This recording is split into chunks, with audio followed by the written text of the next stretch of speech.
Hello viewers, আসসালামু আলাইকুম। এই যে প্রাণবাবু আর আমি বসে আছি। আজকে কিন্তু 25শে ফেব্রুয়ারি আমাদের 10ম ম্যারেজ অ্যানিভার্সারি। আপনারা আগেই দেখেছেন যে রাতের বেলা পাবেল একটা কেক কেটেছে, কেক নিয়ে এসছে, মানে ফ্রোজেন কেক ছিল এটা, আর ডিপে রাখা ছিল, এই জন্য কেকটা একটু শক্ত হয়ে গেছিলো। তো যেহেতু রোজার মাসে ওরকম করে কেক পাওয়া যেত না, তারপরও রাত্রেবেলা 12টার দিকেও যে গিফট এনেছে, মানে কেকটা নিয়ে এসছে, এটাই অনেক। কিন্তু তারপরও আমাকে গিফট দিবে কি দিবে না সেটা দেখার দরকার আছে। পাভেল বাইরে গেছে, এখন রাত হয়ে গেছে, এখন পর্যন্ত কিন্তু আমাকে কোনো গিফট দেয়নি। পাভেল একটু পরে বাসায় আসবে, ও আমার জন্য গিফট আনে কি আনে না সেটা দেখবেন। আর যদি না আনে তো ওকে আমি কী অপমানটা করব। আমাদের 10ম ম্যারেজ অ্যানিভার্সারিতে আমাকে কোনো যদি গিফট না দেয় তো সেটা দেখতে থাকেন আর আমার সাথে থাকেন। কে? প্রাণবাবুর বাবা এসেছে। বাবা বাবা বাবা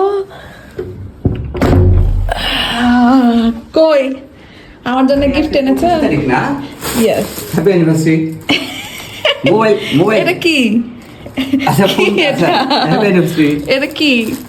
এটা হলো তোমার গিফট। আজকে আমাদের 10 বছর পূরণ হলো আমাদের বিবাহ বার্ষিকীর। কি এটা? এই জন্য এটা একটা কত বড় একটা গিফট। এর ভিতরে অনেকগুলো প্রোডাক্ট আছে। কি আছে দেখি, খোলো দেখি। একজন মায়ের একজন ওয়াইফের জন্য 10 বছর পর the best gift a husband can ever give. Mina, আর আর তোমার সবচেয়ে বড় গিফট তো আমি তো আসি, এগুলো প্রোডাক্ট, এগুলো এই যে দেখেন, এই হলো বিয়ের 10 বাইরে যেতে বছরের থাকবো? পর। এভাবে? না না না, নিয়ে আসো না, নিয়ে না, আসো। গেল। এটা হলো কি বলে দাও? না, তোমার গিফট নাও, তোমার গিফট তুমি রাখো। হ্যাঁ, আল্লাহ, এইটা হলো আমার প্রাণবাবুর ডাইপার। হ্যাঁ। এটা দাও, তোমাকে কষ্ট করে করতে হবে না। দাও। হ্যাঁ, তো 10 বছর পর এই গিফট ছাড়া আর ভালো গিফট হতেই পারে না। আমি আমি আমি নিজেই গিফট হয়ে তোমার জন্য চলে আসলাম।